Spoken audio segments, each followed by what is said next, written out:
चलिए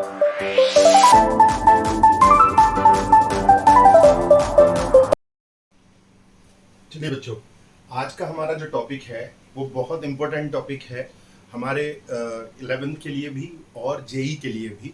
यानी कि इसमें से जो क्वेश्चन है वो एक पक्का क्वेश्चन एक आता है। तो अभी मैं आपको कुछ ऐसी चीज़ बताने वाला हूँ जो बहुत इम्पोर्टेंट है। तो हमने जैसे फंक्शंस के बारे में हम लोग पहले से पढ़ते चले आ रहे हैं, अब हमारा फंक्शन का जो है ये नेक्स्ट पार्ट है जो बहुत इम्पोर्टेंट है। मैक्सिमम बच्चे जो है इसमें कंफ्यूज रहते हैं। तो आज मैं आपको एक अच्छी ट्रिक बताऊंगा जिससे आप फंक्शन की वो वैल्यू जो मैं बताने वाला हूँ आप इजीली फाइंड आउट कर पाएंगे। तो आज का हमारा टॉपिक है डोमेन फाइंड आउट करना। डोमेन क्या चीज़ होती है, यानी कि हमारा जो टॉपिक है वो आज हमारा वो है डोमेन फाइंड आउट करना। ये डोमेन क्या चीज़ है? डोमेन का मतलब ये होता है कि जैसे कोई भी एक फंक्शंस है, अगर वो वैल्यू एग्जिस्ट करती हो, एग्जिस्ट का मतलब ये होता है कि वो वैल्यू आप उसमें पुट कर सकते हो और आंसर जो है हमारा, यानी कि हम जो इनपुट करने वाले हैं वो आउटपुट हमारा कैसा होना चाहिए, रियल होना चाहिए और डिफाइंड होना चाहिए। डिफाइंड इन द सेंस मतलब कि आंसर हमारा, डिफाइंड का मतलब ये होता है कि हमारा एग्जिस्ट आंसर करना चाहिए और वो वैल्यू हम उसमें पुट कर सकते हो, इज कॉल्ड डोमेन। जैसे कि पिछली क्लास में हमने पढ़ा था कि जो एक्स की वैल्यूज होती है वो डोमेन होती है, जो हम लोग वैल्यू पुट कर सकते हैं वही हमारी डोमेन होती है। तो डोमेन फाइंड आउट करना बहुत इंपॉर्टेंट है। हम लोग डोमेन कैसे फाइंड आउट करते हैं, आज हमारा यही टॉपिक है कि डोमेन हम लोग कैसे फाइंड आउट करते हैं। चलिए तो बच्चों, पहले जो है मैं आपको सीक्वेंस वाइज बताना चालू करूंगा, क्योंकि बहुत सारे टाइप के क्वेश्चंस हैं जिसमें हमें डोमेन फाइंड आउट करना होता है। डिफरेंट डिफरेंट वैरायटीज हैं। तो पहले हम स्टार्ट करते हैं बिल्कुल ईजी वाले तरीके से। आपको मैं पहले टाइप जो बताता हूं वो है हमारी रैशनल एक्सप्रेशंस। यानी कि पहली टाइप हमारी क्या है? Rational expressions. रैशनल एक्सप्रेशंस मतलब कि जिसमें न्यूमरेटर और डिनोमिनेटर या दोनों में ही या फिर किसी एक में जो है, डिनोमिनेटर में जो है वो हमारी क्या हो, उसमें हम लोग उसका डोमेन निकालना। लेकिन उससे पहले जानने के लिए हम कुछ एक चीज और सीख लें कि देखिए बच्चों, जैसे अगर कोई भी पॉलिनोमियल इक्वेशंस हो, पॉलिनोमियल इक्वेशन का मतलब ये होता है जो एक्स की जो डिग्रीज है वो डिक्रीज होती जा रही हो और इरेशनल फॉर्म में ना हो डिग्रीज, तो उसका डोमेन कुछ भी आप रख सकते हैं, यानी कि एक्स की वैल्यू कोई भी पुट कर सकते हैं। तो एक तरीके से हमारा जो है ये टाइप नंबर 1 भी है। टाइप नंबर 1 जो है वो ये है कि कोई भी पॉलिनोमियल इक्वेशंस में आप कुछ भी वैल्यू एग्जिस्ट कर सकते हैं, यानी कि कोई भी वैल्यू पुट कर सकते हैं। तो जैसे सपोज दैट कोई एक फंक्शन है हमारा x+2, it is a linear polynomial, यानी कि एक लीनियर पॉलिनोमियल है। तो इसमें कोई भी ऐसी वैल्यू नहीं है जो आप x की इसमें पुट ना कर सकते हो, यानी कि आप x की वैल्यू इसमें कोई भी पुट कर सकते हैं। तो आप इसको लिखेंगे defined if x belongs to r। x belongs to r मतलब कोई भी रियल वैल्यूज पुट कर सकते हैं। कभी कभी आंसर कुछ बुकों में ऐसे लिखा होता है x इज बिटवीन -∞ टू +∞, यानी कि आप x की वैल्यू कोई भी -∞ से +∞ रख सकते हैं क्योंकि it is a polynomial equation. एक और देखिए एक एग्जांपल, जैसे सपोज दैट fx आपको दिया हुआ है x² + 3x + 2। तो जैसे कि मैंने आपसे बताया रैशनल हम बाद में बात करेंगे। अगर रैशनल जैसे सपोज दैट इसके नीचे 1 होता भी तो आप इसे तो इस तरीके से लिख ही सकते हैं x² + 3x + 2। ये एक क्वाड्रेटिक पॉलिनोमियल है। क्वाड्रेटिक पॉलिनोमियल मतलब कि इसमें आप x की कोई भी वैल्यू सब्स्टिट्यूट कर सकते हैं। तो इसका मतलब ये डिफाइंड होगी, defined if x belongs to r। इसका मतलब आप इसमें x की कोई भी वैल्यू पुट कर सकते हैं, कोई भी रियल नंबर इसमें पुट कर सकते हैं। एक और एग्जांपल देखते हैं, जैसे कि सपोज दैट fx दे दिया हुआ है x³ - 3x² + 2x + 6। तो ये भी देखिए क्वाड्रेटिक एक क्यूबिक पॉलिनोमियल है, यानी कि हम इसमें x की कोई भी वैल्यू पुट कर सकते हैं।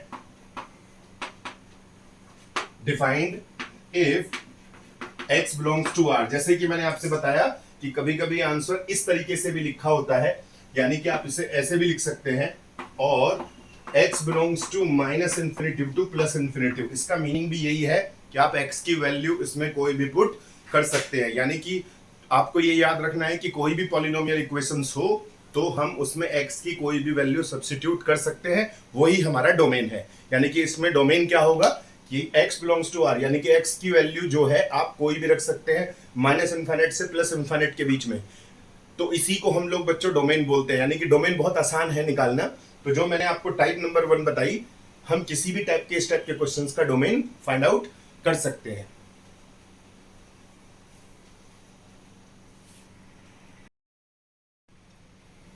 हाँ तो बच्चों, जैसे कि मैंने आपको जो है सिंपल वाले फंक्शंस बताए जिनका डोमेन हम लोग आसानी से निकाल सकते हैं।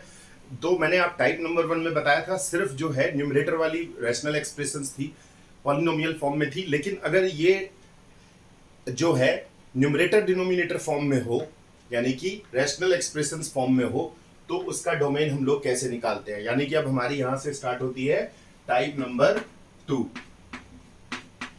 तो वैसे मेरा ये टाइप नंबर 1 ही था, लेकिन एक्चुअल में मैंने उसे टाइप 2 इसीलिए बनाया क्योंकि अगर मैं पहले आपको वो नहीं बताता तो आपको ये टाइप आसानी से समझ में नहीं आती। तो बच्चों अब समझिएगा कि ये टाइप एक्चुअल में है क्या। जैसे सपोज दैट कोई एक फंक्शन हो, अच्छे से देखेंगे, देखिए कि जैसे सपोज दैट कोई एक फंक्शन है f x g equals to 1/x-2, ठीक है, ये हमारी रैशनल फॉर्म में है। भले ही न्यूमरेटर में यहाँ पे 1 है, न्यूमरेटर में जो है पॉलिनोमियल फॉर्म में नहीं है, लेकिन डिनोमिनेटर पॉलिनोमियल फॉर्म में है। तो देखिए यहाँ पे न्यूमरेटर और डिनोमिनेटर दोनों किस में है, पॉलिनोमियल में है। जब मैं आगे बताऊंगा जब वो पॉलिनोमियल में नहीं होगी, यानी कि नेक्स्ट टाइप में बताऊंगा। तो जैसे कि सपोज दैट ये पॉलिनोमियल फॉर्म में है, तो हम लोग इसमें ध्यान रखेंगे कि देखिए अगर बच्चों ये किसमें है, न्यूमरेटर डिनोमिनेटर फॉर्म में, अगर मैं यहाँ x की जगह पे 2 रख दूं, सिर्फ 2 रख दूं, तो इसका मतलब होगा ये कि ये नॉट डिफाइंड हो जाएगा। यानी कि x की जगह पे 2 रखेंगे तो नीचे क्या आ जाएगा, 0, और 0 से अगर किसी को भी डिवाइड करते हैं तो क्या मिलता है बच्चों, नॉट डिफाइंड, यानी कि इनफाइनाइट। तो हमें ऐसी कोई भी वैल्यू पुट नहीं करनी फंक्शन में जिससे फंक्शन क्या होना चाहिए, नॉट डिफाइंड होना चाहिए, यानी कि वो वैल्यू उसमें सिर्फ एग्जिस्ट कर सके। एग्जिस्ट ना करने वाली वैल्यूज डोमेन नहीं होती है, सिर्फ वही वैल्यू हम पुट कर सकते हैं जो इसमें एग्जिस्ट कर सकते हैं। तो देखिए हमें कैसे सॉल्व करना है इसको, defined if x minus 2 is equals to 0, यानी कि x की वैल्यू बच्चों क्या आ गई, 2 आ गई। इसका मतलब ये है कि ये हमारी जो डिनोमिनेटर है वो पॉलिनोमियल तो है, पॉलिनोमियल में आप x की कोई भी वैल्यू पुट कर सकते हैं। तो इसका मतलब ये हो जाएगा कि x बिलोंग्स टू r, यानी कि मैंने बताया पॉलिनोमियल है, लेकिन हम इसमें इसका मतलब ये होता है एक्सेप्ट मतलब उसको छोड़कर, एक्सेप्ट 2। तो इसका मतलब ये हो जाएगा कि आप इसमें कोई भी वैल्यू पुट कर सकते हैं, किसको छोड़कर, सिर्फ 2 को छोड़कर। तो आपको करना क्या है कि जो डिनोमिनेटर वाला है उसको 0 के इक्वल रखकर x की वैल्यू निकालनी है, और वो जो हमारी x की वैल्यूज होंगी वही हमारी जो है वो एक्सेप्ट वैल्यूज होंगी, वही हमारा सॉल्यूशन करने का सबसे आसान तरीका है। एक और देखते हैं, चलिए बच्चों, दूसरा टाइप का क्वेश्चन। जैसे सपोज दैट fx में लिखा हुआ है x प्लस 2, ठीक है, और नीचे लिखा हुआ है x स्क्वायर माइनस 1। देखिए इस क्वेश्चन को भी देखिएगा, न्यूमरेटर और डिनोमिनेटर दोनों में क्या दिया हुआ है, इसमें पॉलिनोमियल दिया है। इसका मतलब आप x की कोई भी वैल्यू इसमें पुट कर सकते हो, सिर्फ किसको छोड़कर, इसको 0 के इक्वल रखकर। तो defined if x square minus 1 equals to 0, तो बताइए x की वैल्यू क्या आएगी इसमें, प्लस माइनस 1। x की वैल्यू क्या होगी बच्चों, प्लस माइनस 1। तो हम इसमें रखेंगे देयरफॉर करके कि x belongs to r except किसके, माइनस 1 और प्लस 1 के। तो सिर्फ आपको डिनोमिनेटर को फैक्टराइज कर लेना है, या डिनोमिनेटर को 0 के इक्वल रखकर x की वैल्यूज निकालनी है। वही वैल्यू हमारी क्या होंगी, उनको छोड़कर हम इसमें कोई भी वैल्यू पुट कर सकते हैं, क्योंकि न्यूमरेटर और डिनोमिनेटर दोनों किसमें है, वो बच्चों पॉलिनोमियल फॉर्म में है। तो एक और देखते हैं हम लोग, जैसे one more example, third example. जैसे सपोज दैट एफ एक्स दे दिया हुआ है x square minus 2x plus 3। Numerator में क्या दिया बच्चों, क्वाड्रेटिक इक्वेशन दी हुई है, और डिनोमिनेटर में दिया हुआ है x square minus 8x plus 12। तो ये भी वैसे ही होगा, defined if x square minus 8x plus 12 is equals to 0। तो इसको 4 3 जा 12, यानी कि इसका फैक्टराइज करेंगे तो क्या आ जाएगा, 4 3 जा 12, सॉरी हमें 6 2 जा 12 करेंगे, 6 प्लस 2 कितना आएगा, 8 आ जाएगा, यानी कि x माइनस 6 और x minus 2 is equals to 0। हमने इसको फैक्टराइज किया और x की वैल्यू क्या निकाल दी, 6 and 2। तो इसका मतलब ये होता है कि इसका जो डोमेन होगा हमारा, इस तरीके से लिखेंगे, domain is equals to x belongs to r except किसके, 2,6 के। तो बच्चों कितना आसान है, आपको सिर्फ क्या करना है, डिनोमिनेटर को 0 के इक्वल रखना है, और जो x की वैल्यूज होंगी उनको छोड़कर आप इसमें कोई भी वैल्यू पुट कर सकते हैं। तो ये हमारा डोमेन है। ये देखिए, इसमें भी अगर हम ऐसे ही लिखेंगे तो इसका डोमेन क्या आएगा, हमारा जो हमारा डोमेन होगा वो होगा आर एक्सेप्ट किसके, -1 n1 के। ठीक है, तो इसका भी डोमेन आप लोग क्या लिखेंगे, अगर मुझे इसका डोमेन लिखना है, domain of function is equals to R except 2, तो ऐसे इसका आंसर होगा। यानी कि आंसर लिखने का ये हमारा क्या है, मेथड है।